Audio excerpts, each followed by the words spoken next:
There's a saying in Asia, don't poke the elephant unless you're ready to be crushed. For decades, India's military was vast, yet sluggish, feared for its numbers, but criticized for its inefficiency. But today, that elephant is moving, slowly, deliberately, and with unmistakable power. This is the story of how India's military is transforming itself from a post-colonial relic into a modern force with global ambitions.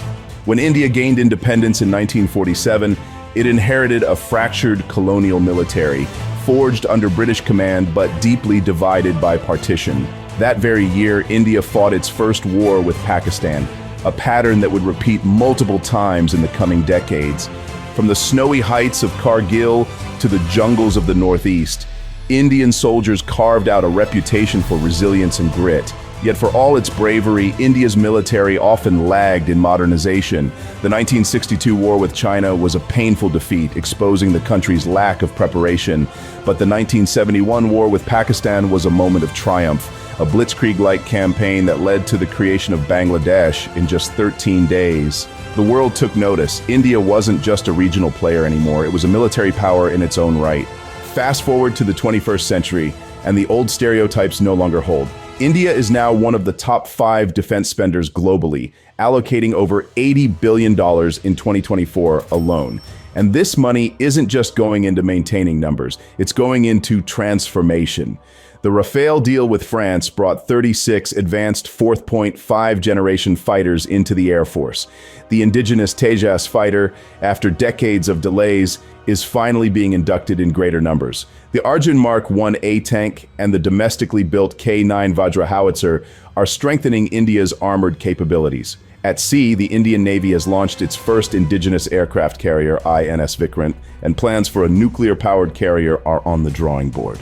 Missile development is another story altogether. The Agni-V ICBM can strike targets over 5,000 kilometers away, bringing most of China and all of Pakistan within range.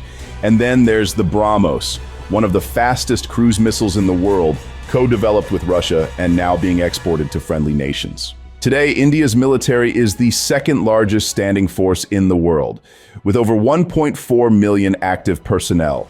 The army remains the backbone, with mountain divisions trained specifically for the Himalayan frontier. Specialized forces like the Para-SF and Ghatak units are designed for rapid, high-impact operations behind enemy lines. Counterinsurgency operations, particularly in Kashmir and the Northeast, remain a core focus for ground troops. The Indian Air Force is leaner but increasingly high-tech, boasting a mix of Su-30 MKIs, Rafales, and upgraded Mirage 2000. It maintains a robust air defense network, supplemented by Akash and S-400 systems, and is building up capabilities for long-range precision strike. Air refueling, early warning aircraft, and indigenous drones are enhancing strategic depth and aerial persistence. The Navy, while smaller than China's, is among the most potent in the Indian Ocean. With over 150 vessels, including destroyers, frigates, submarines, and carriers, it serves as India's first responder to regional crises. The INS Arihant-class nuclear submarines are key to India's sea-based nuclear deterrent. The Navy's focus on anti-submarine warfare, blue water operations, and choke point control reflects India's growing maritime ambition. But warfare has evolved beyond land, sea, and air.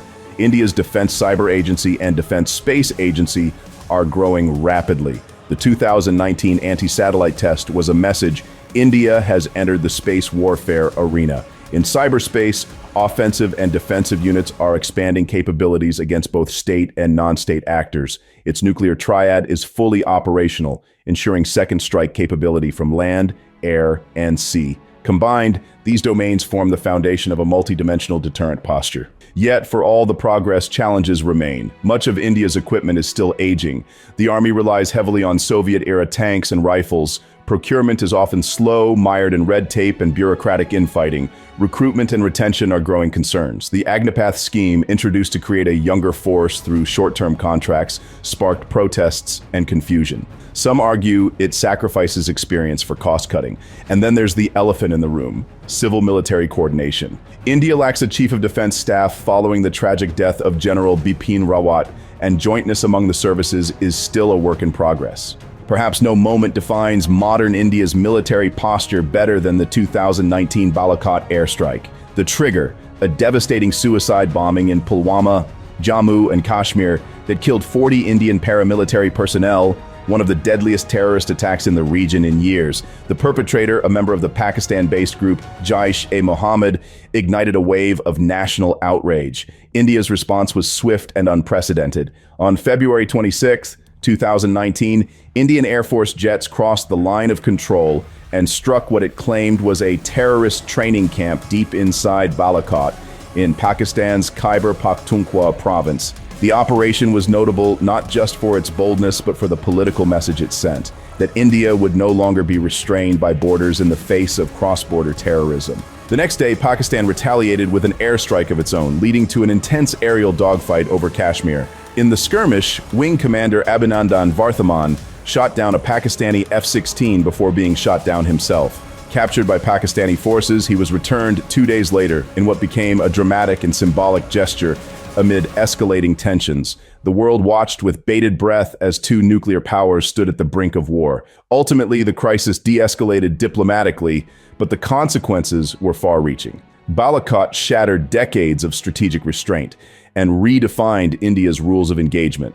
It showcased India's ability and willingness to carry out precision strikes using advanced platforms like Mirage 2000S, backed by real-time intelligence and political resolve. The operation was also a test of India's military readiness, from planning and logistics to communication and deterrence. While critics questioned the extent of damage inflicted, few doubted the symbolic weight of the action. It was the first time since 1971 that Indian aircraft had crossed into Pakistani territory in such a manner. For many observers, this marked the arrival of a new, assertive India, no longer willing to tolerate proxy warfare without reprisal. India's military isn't just shaped by its enemies, but by its geography. Sandwiched between China and Pakistan, with maritime threats to the south and insurgencies in the northeast, India lives in a tough neighborhood. Its rivalry with China has intensified since the 2020 Galwan Valley clash, where 20 Indian soldiers died in brutal hand-to-hand combat. Since then, India has fortified its Himalayan border, increased troop presence, and accelerated infrastructure development. India is also deepening ties with the West. It plays a central role in the Quad alliance with the US, Japan, and Australia. Joint exercises like Malabar and Arms, deals with Israel and France, signal a westward pivot in defense thinking. Meanwhile, India maintains strategic autonomy, continuing military cooperation with Russia while expanding influence in the global south. Looking ahead, India's military trajectory is clear: modernization, indigenization, and strategic assertiveness. The government's Make in India campaign is pushing for greater self-reliance in defense production. Plans are underway for fifth-generation stealth fighters, more nuclear submarines, and the creation of theater commands for joint operations. India's ambitions are no longer limited to its borders. It seeks to be the dominant power in the Indian Ocean, a net security provider in Asia, and a key player in the global security architecture. India remains one of the largest contributors to UN peacekeeping missions. Women are increasingly being inducted into combat roles, and internal security forces continue to battle insurgency in Kashmir and Maoist regions. India's military is a paradox. Ancient in tradition, yet striving for cutting-edge modernization. It stands at a crossroads, balancing the legacy of past wars with the demands of future conflict. The road ahead won't be easy, but one thing is certain: the elephant is awake, and it's not backing down.